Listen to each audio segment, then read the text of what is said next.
I better sell a bike before my wife finds out I have this many.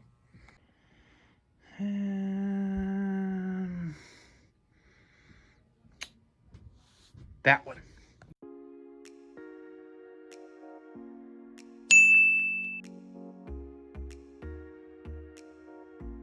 Check us out on other platforms.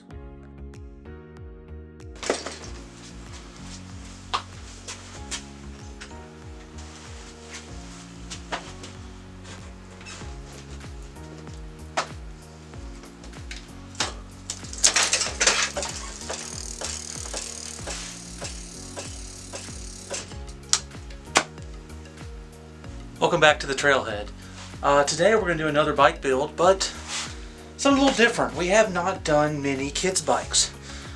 This is a great example of what you can find on Marketplace or Craigslist for not much money. I paid $40 for this bike. It's a Specialized Hot Rock, and you know, buying this bike, I kind of wanted to prove a point that maybe it's better to look on the used market for your child instead of looking at Walmart for your child. Let me explain. So as I stated, I only paid $40 for this bike. And you know, that's an outstanding price for what you get. I mean, if you bought a kid's bike at Walmart new, you wouldn't get this nice of components. I mean, first off, you got an SR Suntour fork. You have modern, you know, geometry. It does have rim brakes, but for kids it's sufficient. I mean, it has a chain guide, it has a bash guard. I mean, this bike is set up for a little shredder to have some fun on the trails with his dad or mom.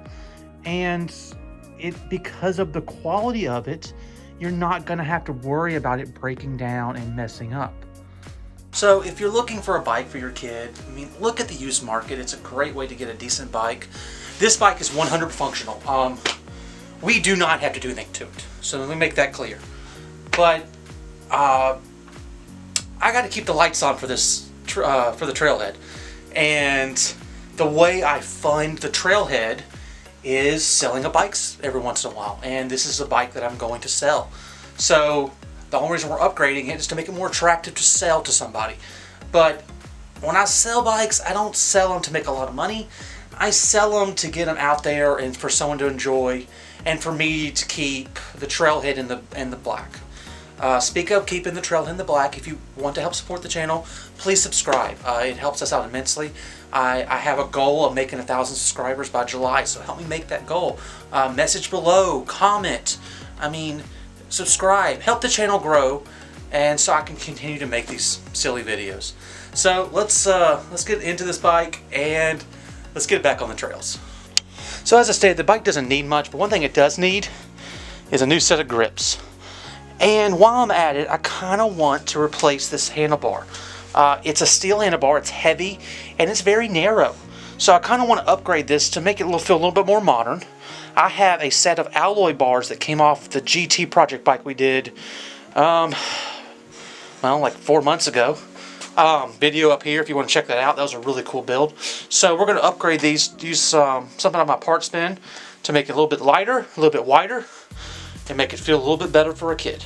So first thing we got to do is get rid of these old grips. I found a great way to do this is using brake cleaner, because it leaves no residue, and you can, it wettens up the grip so you can get it off, but at the same time it leaves no oily residue afterwards and allows you to take it be nice and clean once you're done.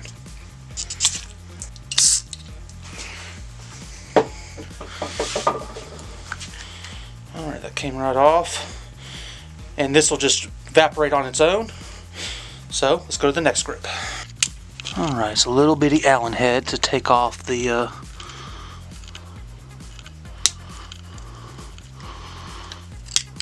shifter, but I got it off.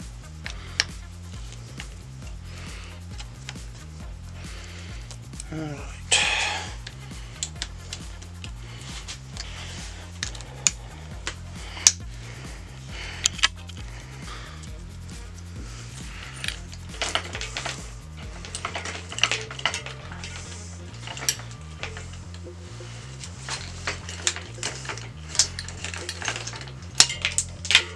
Alright, And wow, these are considerably heavier than the bars we're putting back on. So, kind of glad we're taking these off. Bars we're putting back on are just some GT branded grips I have laying around. They're much lighter though, so lighter is always better.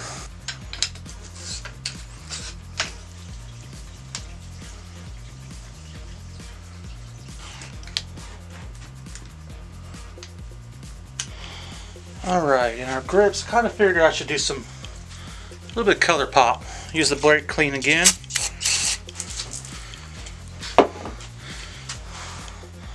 Slide it right on. It'll flash off and it'll dry nice and hard. Let's do the other side.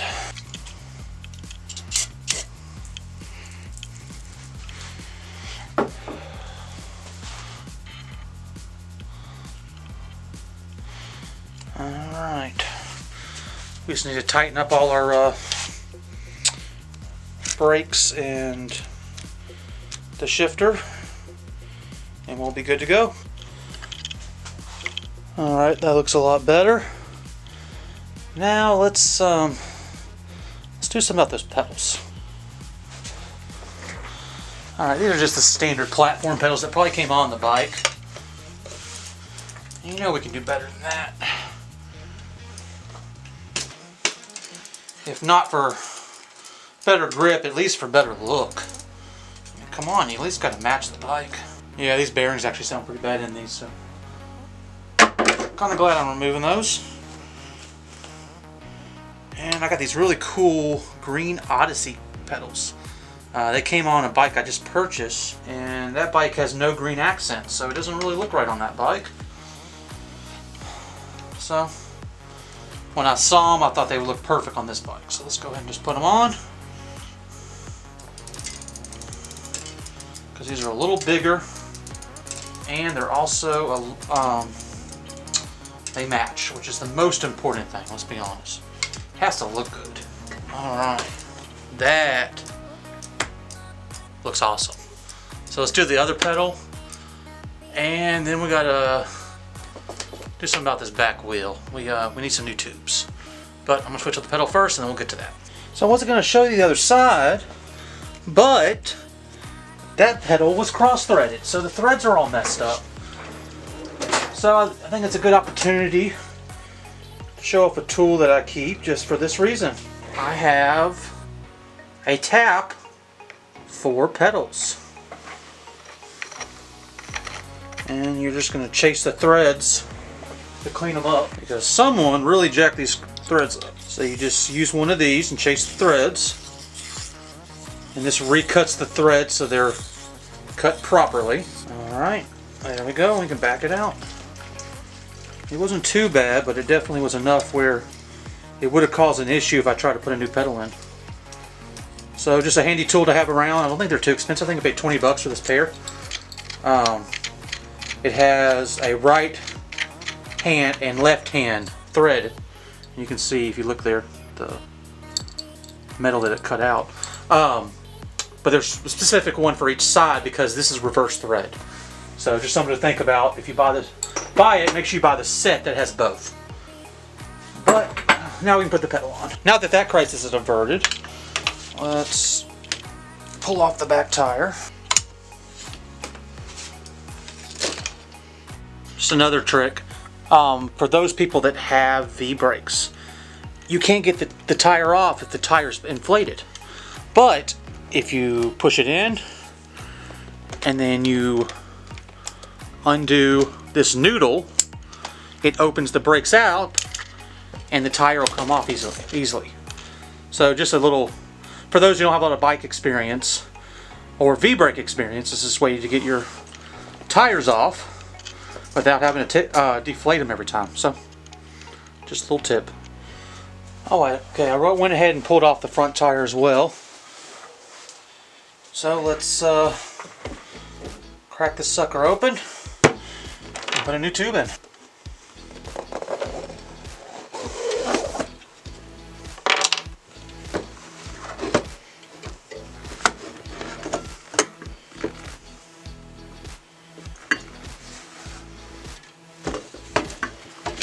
So before I put a new tire and tube on, we're going to get this all cleaned up. So excuse me a second while I get my cleaning on.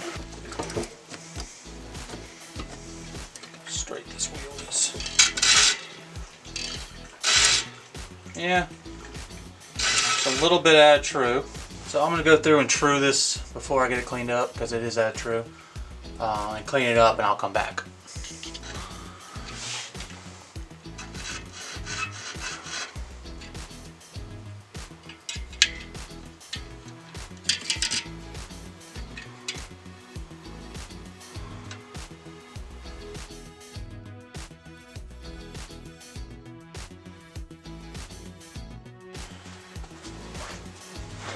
Alright, the way I like doing my tires, I'll be a little different than a lot of people do it.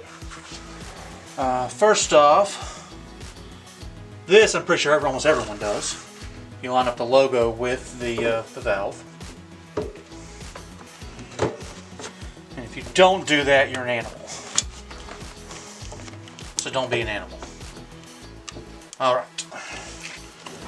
And I like to put the valve directly across from me. And I like to pre-fill my tube just with a little bit of air. That way it doesn't fold over and it goes in the bike a lot easier. Because when it's like this, it's hard to install.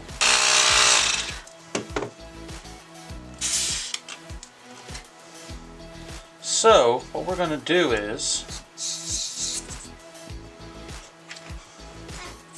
we're going to install a bike with the presta valve, which as you can see, it's much smaller than the hole. So what you do is you take your standard cap and you cut off the end. And by doing that,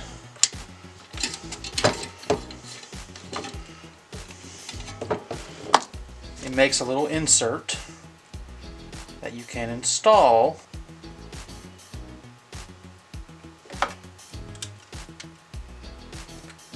So you see how it's going down on the thread, and it makes a spacer to fill up the gap inside the tube. I could have just bought straighter valves, but I wanted to try this hack because I've been told about it before, and it looks like it does actually work. So far, at least. We'll see once we try to put it in the... Okay, so there we go. Now let's put it in the tube and see if it works the way it's supposed to.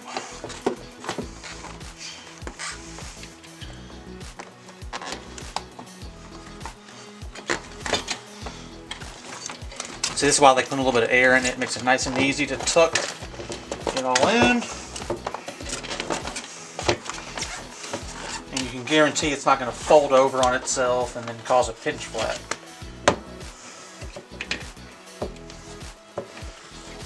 Alright.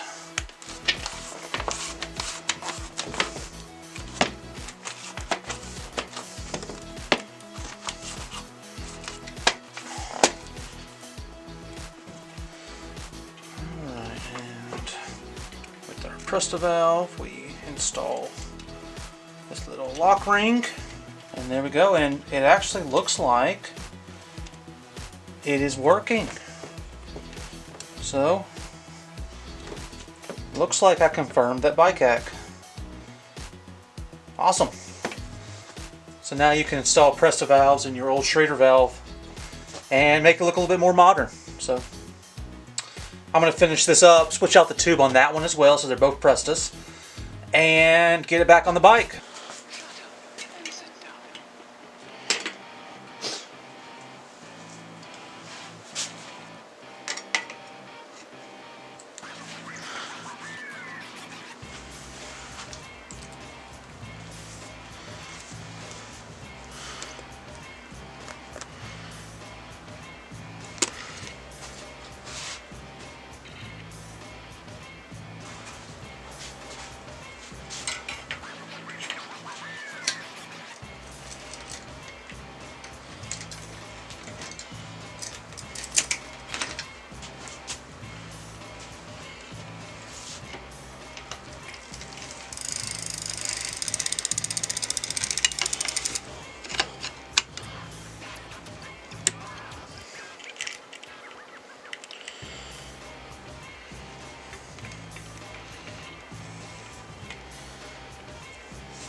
So the bike is all done, ready to go.